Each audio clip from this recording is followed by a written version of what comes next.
Pemirsa, masih dalam program Rohis dan kini kita akan langsung membahas pertanyaan yang pertama.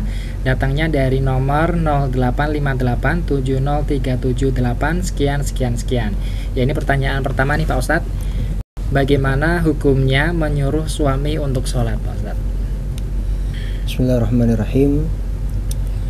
Bahwasanya Islam mengajarkan kepada kita semua untuk menjaga keluarga dan juga menjaga semua yang ada di dalam tanggungan kita.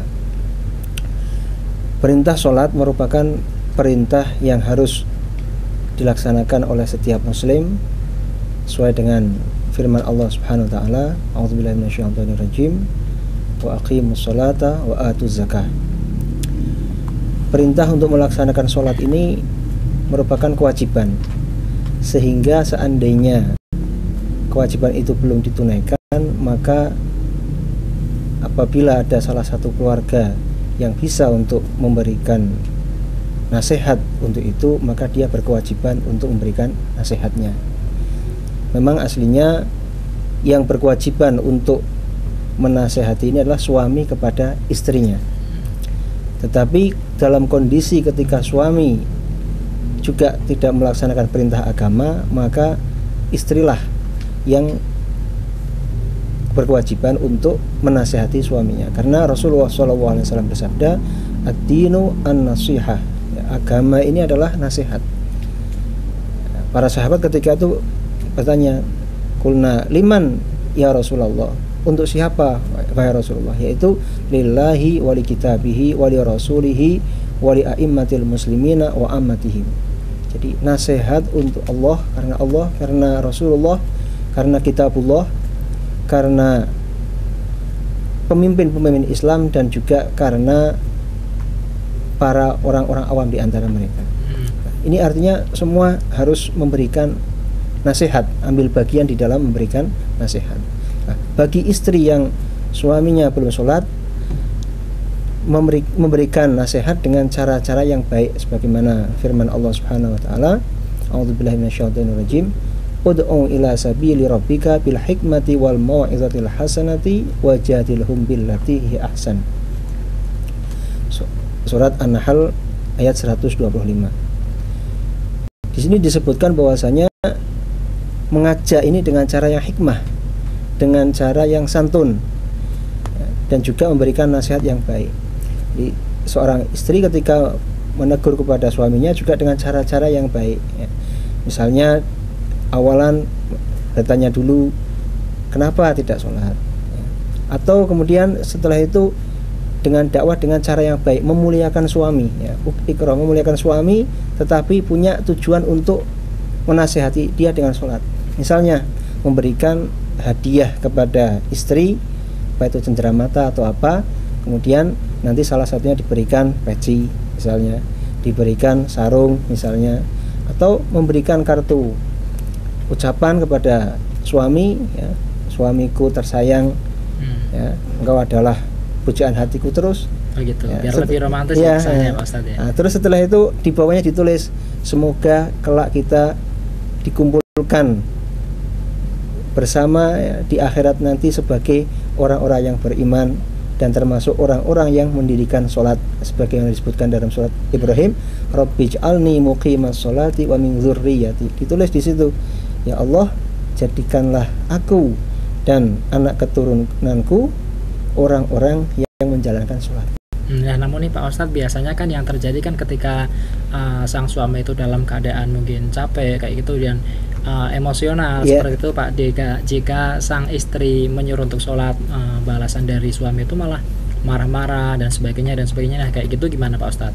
Ya, jadi makanya ketika dakwah ini disampaikan dengan cara yang santun di saat waktu yang tepat, ya. Misalnya ketika dalam kondisi yang santai, kondisi kira-kira suami istri ini sedang santai itu, ya, disebutkan bagaimana cara-cara bagaimana kemesraan dalam rumah tangga itu. Kemudian ada satu pesan sedikit bahwasanya supaya kita ini sholat, gitu, ya santai. Jadi saya ingin supaya menemani engkau suamiku di surga nanti sebagai orang-orang yang sholat. Atau kemudian setelah itu juga diberikan kepada suami buku-buku tentang keutamaan sholat seperti itu. Jadi diupayakan untuk tetap hubungan harmonis itu tetap iya, terjaga iya, ya. Dakwah itu tidak harus segera. Kita dakwah sekarang tidak harus kemudian langsung ya, tetapi dengan sedikit dan sedikit, semua yang kita lakukan itu adalah amal kita sebagai seorang yang akan yang akan dicatat oleh Allah Subhanahu wa taala. Iya, dan Pak Ustadz ini pertanyaan yang kedua langsung saja nih dari 08586682 sekian. Gimana beriman pada Tuhan? Yang diimani itu apanya, Pak Ustadz? Jadi perintah beriman kepada Allah Subhanahu wa taala ini disebutkan di dalam Al-Qur'an ya. A'udzubillahi minasyaitonirrajim. Ya ayyuhalladzina amanu aminu billahi wa rasulihi wal kitabil ladzi nazzala ala rasulihi wal kitabil ladzi anzala min qabl. Wahai orang-orang yang beriman, berimanlah engkau kepada Allah dan Rasulnya, dan juga kitab yang diturunkan kepada Rasulnya. Ini ayat ini dapat kita jumpai dalam surat An-Nisa ayat 136. Ini maknanya bahwasanya kita ini disuruh untuk beriman kepada Allah lah. Nanti yang diimani apanya? Ya. Kita mengimani, makna iman ini kan adalah percaya, atau dalam kata lain yakin. Ya. Yakin terhadap kebesaran Allah. Ya. Ketika kita berjalan, kemudian kita nanti, oh ini adalah ciptaan Allah. Ya, kita tahu manusia ini dari mulai jadi air, ya, kemudian menjadi masuk ke dalam rahim ibu, kemudian menjadi segumpal darah, menjadi segumpal daging, kemudian menjadi janin. Ini adalah tanda-tanda kebesaran Allah. Jadi yang diimani ini adalah kebesaran Allah. Ya, di sini disebutkan Allahul Malik, Allahur Razik. Ya. Allah ini adalah yang merajai segala sesuatu, dan juga Allah ini adalah yang memberi rezeki kepada kita. Jadi yang diimani ini adalah kebesaran Allah melalui ayat-ayat Allah yang ada di muka bumi ini. Nah kemudian nih Ustadz mungkin bisa sedikit dijelaskan ya, pahala bagi orang-orang yang istilahnya mungkin iman ya, atau mungkin percaya terhadap kebesaran Allah itu apa Pak Ustadz? Orang yang bersaksi bahwasanya tiada Tuhan selain Allah, maka jaminannya adalah dakhalal jannah. Dia adalah orang yang pasti masuk surga. Makanya suatu kemuliaan terbesar ya, dan suatu anugerah yang paling besar adalah kita ini bisa beriman kepada Allah Subhanahu wa taala. Ya, kita ini menyaksikan alam semesta, kita ingat Allah Subhanahu wa taala. Ini merupakan suatu kenikmatan yang luar biasa besarnya.